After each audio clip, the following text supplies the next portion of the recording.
감사합니다. 오늘 중창단이 생기고 처음 이렇게 드리는 특송인데 아마 알기로는 50대, 60대 우리 성도님들 중에서 이렇게 중창단을 이렇게 만든 것 같습니다. 아마 교회 안에 이제 30대도 있고 40대도 있습니다. 아마 30대, 40대도 이렇게 중창단을 이렇게 모여서 또 하나님 앞에서 찬양하고 영광 돌리는 그런 참된 교회가 됐으면 좋겠다라는 그런 바람이 있습니다. 다시 한번 앞으로 많은 영광 돌려달라고 박수로 격려하겠습니다. 감사합니다. 우리 또 인사 나누십시다. 하나님은 당신을 사랑하십니다. 네.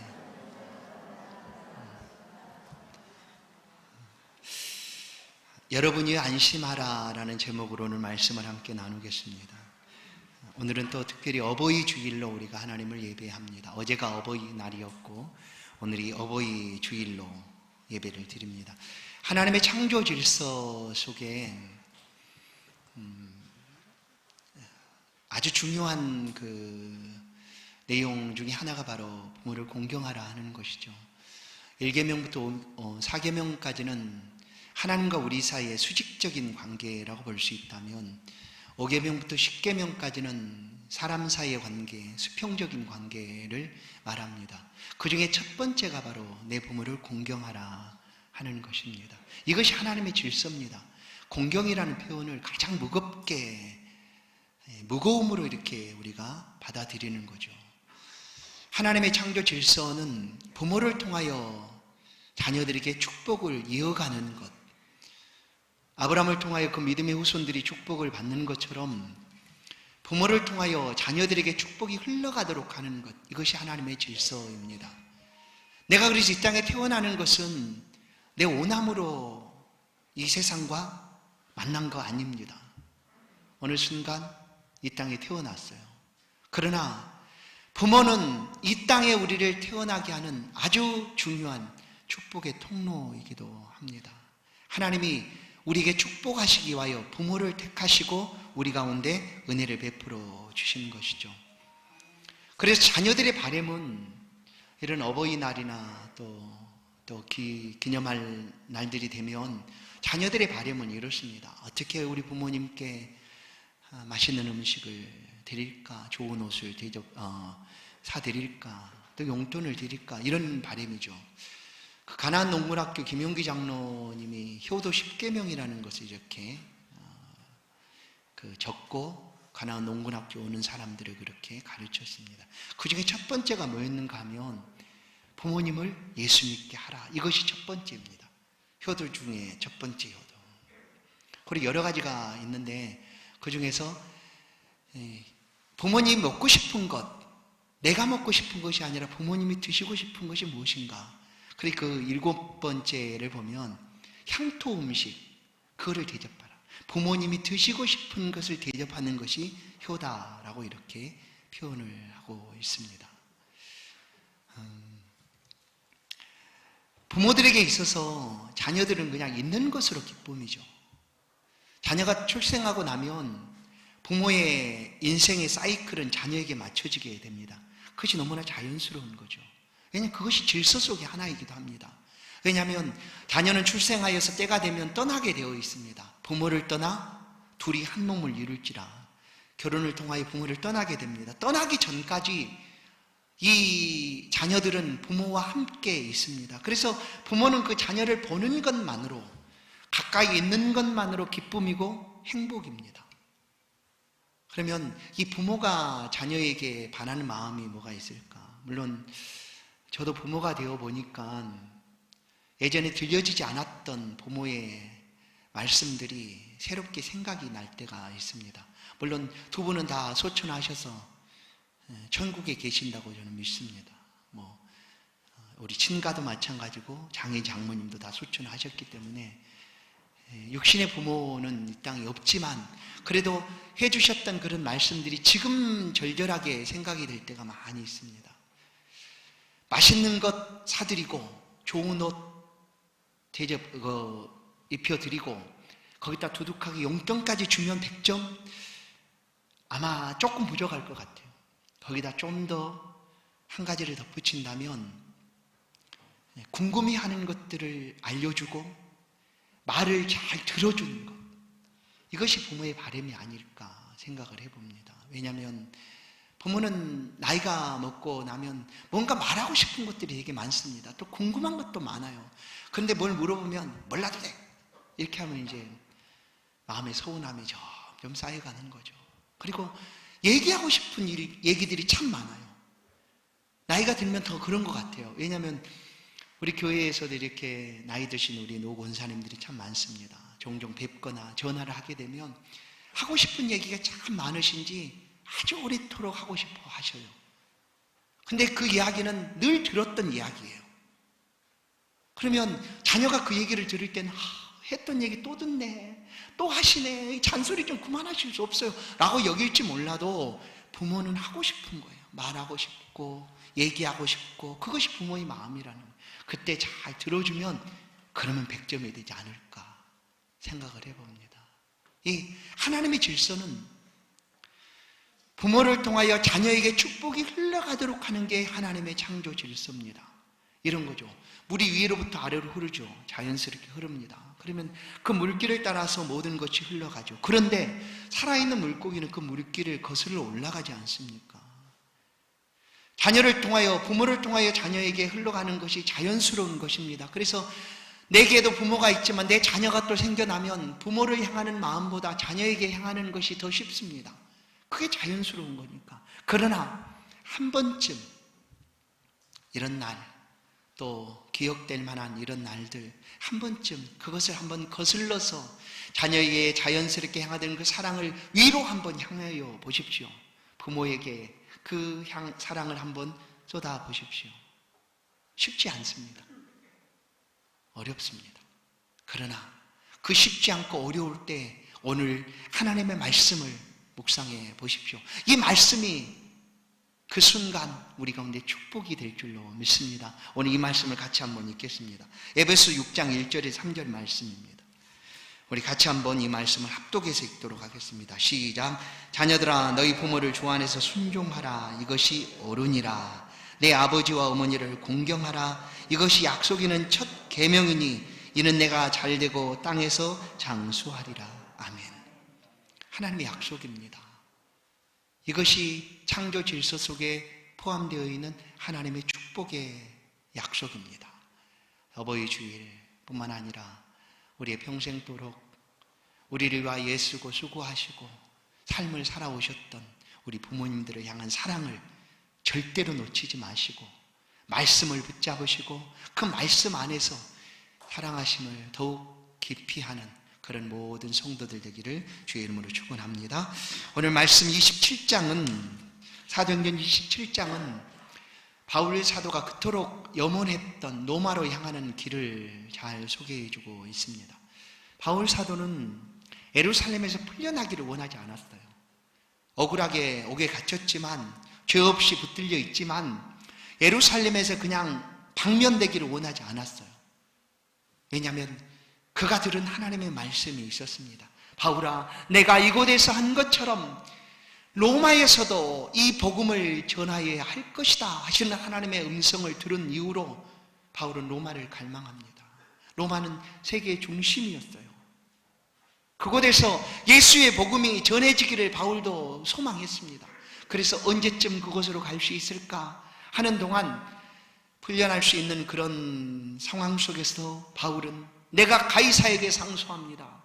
로마 황제 앞에 서기를 원합니다 하므로 결국 죄수의 몸이 되어서 로마로 향하게 됩니다. 오늘 사도행전 27장은 이 바울의 모습을 우리 가운데 보여주고 있는데, 바울은 비록 죄수의 몸으로 백부장에 의해서 다른 죄수들과 함께 아드라무떼노라는 큰 배를 타고 로마로 향하게 됩니다.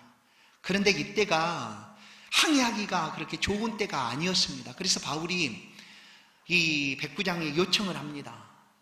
이제 알렉산드리아호하고 바꿔 탔을 때죠. 그래서 그레디 항까지 가기를 원했지만 그러지 말고 여기서 좀 머물다가 여기서 겨울을 나고 그 후에 항해를 하자라고 바울이 백부장에 요청을 합니다. 그러나 백부장은 죄수 바울의 말보다 로마로 향하는 그 배 안에는 죄수뿐만 아니라 많은 화물들이 실려 있었습니다.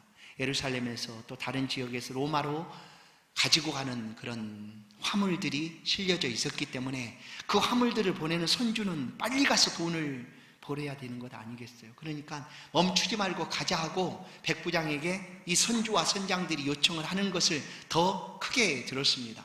그래서 바울이 말하는 것을 백부장이 듣지 않고 선장과 선주의 말을 듣고 결국 배는 알렉산드리아로 갈아타고 그레데 항까지 가게 됩니다.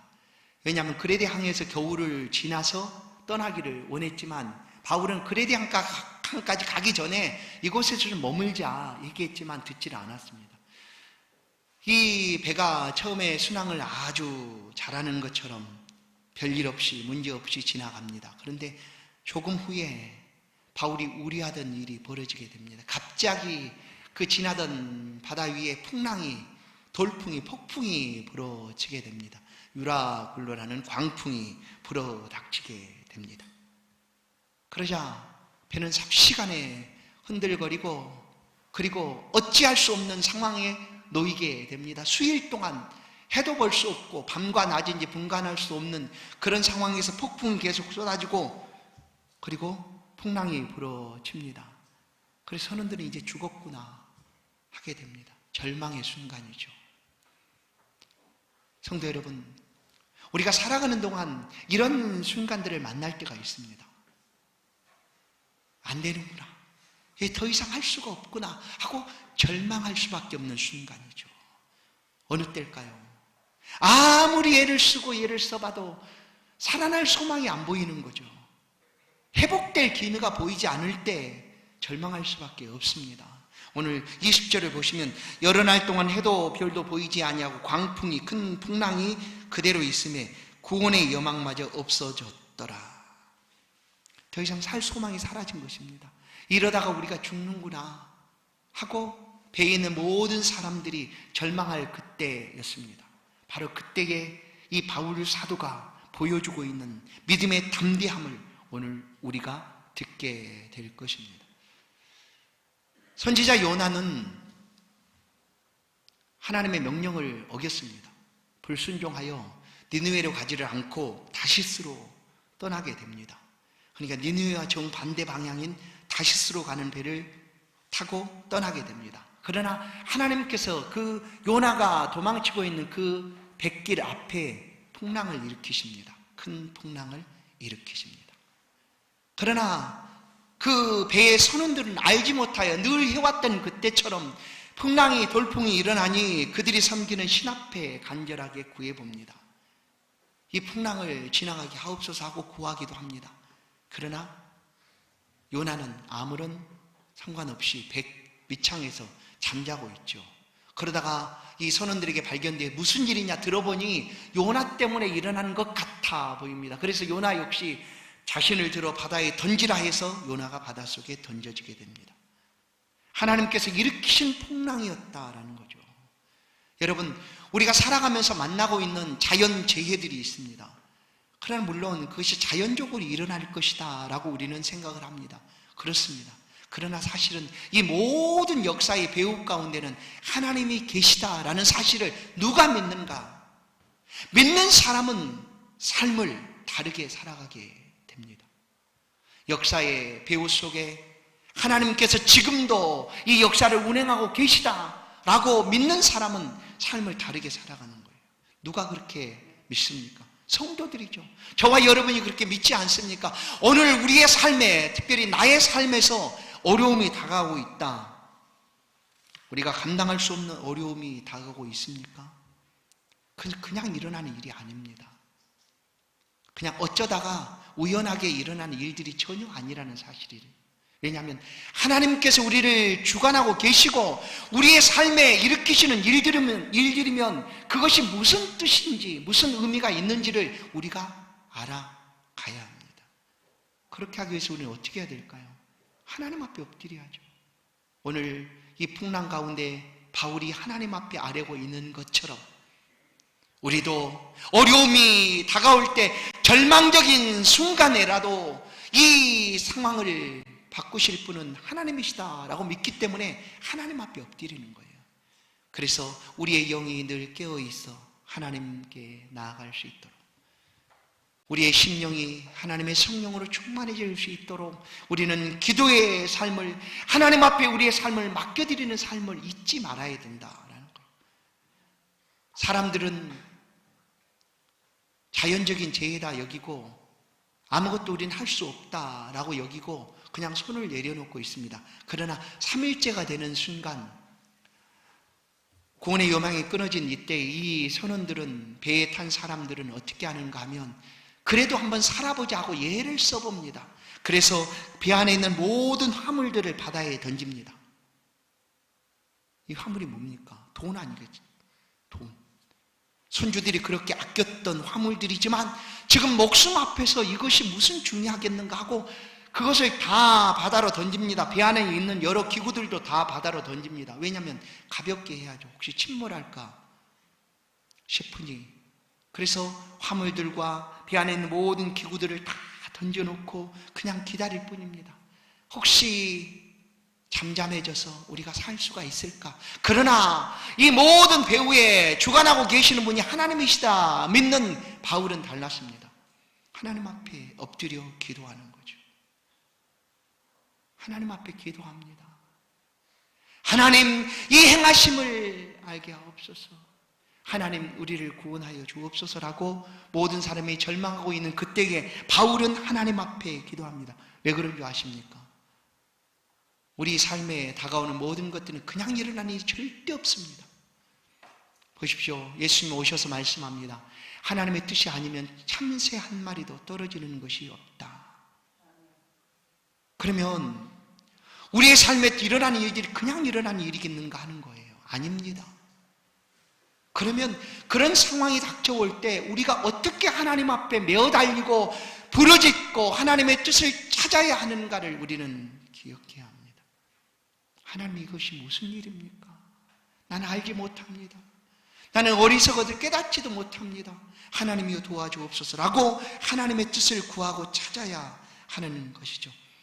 하나님의 뜻을 믿는 사람, 하나님께서 역사하고 계시는 것을 믿는 사람만이 세상을 이끌어가는 사람입니다. 세상을 다르게 살아가는 사람이죠. 모두 다 절망하고 있을 그때에 아니다라고 일어나서 담대하게 외칠 수 있는 사람, 그 사람이 바로 하나님을 믿는 사람입니다. 바울의 모습이죠. 모두 다 절망하고 이제 구원의 소망도 끊어졌구나 라고 말하고 있는 그때의 바울은 달랐습니다. 하나님이 그를 로마로 보내셨고 가이사 앞에 상소하게 하셔서 지금 그 길을 가고 있는 이 바울은 하나님께서 반드시 우리를 구원하시리라 라는 그 믿음의 확신이 있었습니다. 그렇게 하시겠지라는 그런 것이 아니었습니다. 분명한 확신이 있었기 때문에 바울은 외칠 수가 있었습니다. 바울의 믿음의 담대함은 어디서 올까요? 그것은 하나님을 바라봄 때문입니다. 아무리 힘들고 어려워도 하나님을 의지하십시오. 하나님을 신뢰하십시오. 하나님을 바라보십시오. 하나님께 향하는 우리의 삶을 멈추지 마십시오. 거기에 살아가는 삶의 길이 보입니다. 바울은 절망하는 그때에 하나님을 향하여 부르짖고 하나님의 음성을 듣게 됩니다. 22절, 내가 너희를 구원하노니 이제는 안심하라. 너희 중 아무도 생명에는 아무런 손상이 없겠고 오직 배뿐이리라 라고 바울이 외칠 수 있었습니다. 무엇 때문에 이렇게 외칠 수 있었을까? 바울은 함께 하시는 하나님을 믿습니다. 하나님이 행하시는 그 모든 일들을 바울은 믿습니다. 그리고 그에게 말씀하신 그대로를 이루실 것을 바울은 의심 없이 믿었습니다. 그래서 그 믿음 안에 하나님을 의지하여 276명이나 되는 그 절망 속에 있는 사람들을 향하여 하나님의 위로의 말씀을 외치고 있는 것입니다. 사랑하는 성도 여러분, 지금 많이 힘듭니다. 언제 이 상황이 끝날까 잘 보이지도 않습니다. 그러나 변함없이 우리를 아끼시고 사랑하시는 하나님이 우리와 함께 계심을 믿습니다. 하나님이 말씀합니다. 여러분이요 안심하십시오. 우리의 생명을 하나님이 지켜주시겠노라. 오늘 이 말씀을 통하여 우리 가운데 말씀하고 계십니다. 우리의 생명을 하나님이 보호하여 붙들어 주실 것입니다. 우리를 자녀 삼으신 하나님, 너는 내 것이라 불러주신 하나님, 변함없이 우리의 삶을 지켜주시고 붙들어 주시는 줄로 믿습니다. 내가 아파하고 힘들어하는 것보다, 내가 어려워하는 그것보다 더욱 하나님께서 우리의 상황을 더욱 잘 아십니다. 그래서 지금 그 길을 열고 계십니다. 그러니 안심하십시오. 여러분 안심하십시오. 하나님 우리의 생명을 붙들어 주십니다. 바울은 지금 이 선언을 그 모든 사람들 앞에 하고 있습니다. 누군가가 외칠지 모릅니다. 정신 나간 소리 하지 말아라. 지금 이 죽어가고 있는데 우리 가운데 무엇이 필요하겠느냐? 지금 여기서 우리가 살아날 수가 있겠느냐? 하고 바울을 비방하는 사람이 있었는지도 모릅니다. 그러나 바울은 확신에 찬 담대함으로 외칩니다. 여러분이요, 안심하십시오. 물질과 화물에는 손해가 있을지언정 우리의 생명에는 조금도 손상이 없습니다. 그러니 여러분 안심하십시오. 하나님이 우리를 보호해 주실 것입니다. 하나님께서 내게 말씀하셨습니다. 내가 속한 하나님의 사자가 우리 가운데 분명히 말씀하셨습니다. 라고 바울은 담대하게 외칩니다. 성도 여러분, 바울은 내가 속한 곳이 어디인가를 알았습니다. 그가 속해 있는 곳이 어디인지 알았습니다.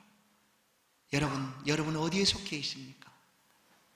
대한민국 이 땅 맞습니다. 우리가 이 땅에 속해 있는 것이 맞습니다. 그러나 우리의 본래 본향은 천국입니다. 하나님 품 안입니다. 그리고 여전히 이 땅에 우리가 삶을 살아가고 있지만 우리의 시민권은 하늘나라에 있다라는 것이 성경의 가르침입니다. 빌립보서 3장 18절 21절 내가 여러 번 너희에게 말하였거니와 이제도 눈물을 흘리며 말하노니 여러 사람들이 그리스도의 십자가의 원수로 행하느니라. 그들의 마침은 멸망이요 그들의 신은 배요 그 영광은 그들의 부끄러움에 있고 땅의 일을 생각하는 자라. 이 땅의 삶을 살아가고 이 땅의 것이 전부인 것처럼 이 땅에 주소지를 주고 살아가는 사람의 모습입니다. 땅의 일을 생각하는 자라. 그러나 우리의 시민권은 하늘에 있는지라. 아멘. 우리의 시민권은 하늘에 있습니다.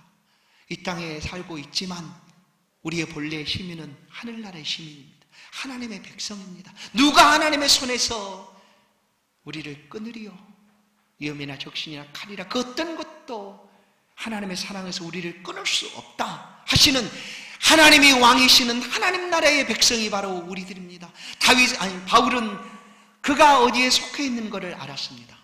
비록 이 땅에서 폭풍으로 인하여 죽음의 위기 가운데 절망 속에 있을지라도 내가 속한 곳은 하나님뿐만이다 라는 것을 알았기 때문에 이렇게 외칠 수가 있었습니다. 그러나 우리의 시민권 하늘에 있는지라 거기로부터 구원하는 자 곧 주 예수 그리스도를 기다리노니 그는 만물을 자기에게 복종하게 하실 수 있는 자의 역사로 우리의 낮은 몸을 자기의 영광의 몸의 형체와 같이 변하게 하시리라. 성도 여러분, 우리는 하늘나라에 속해 있습니다.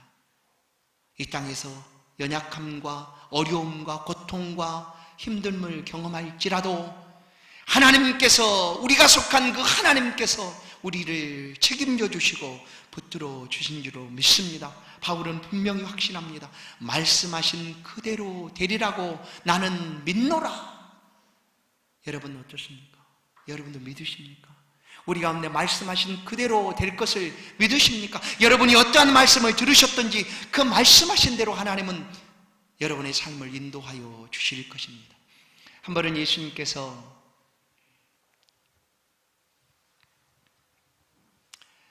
베다니에 있는 나사로의 죽음 앞에 나가게 됩니다.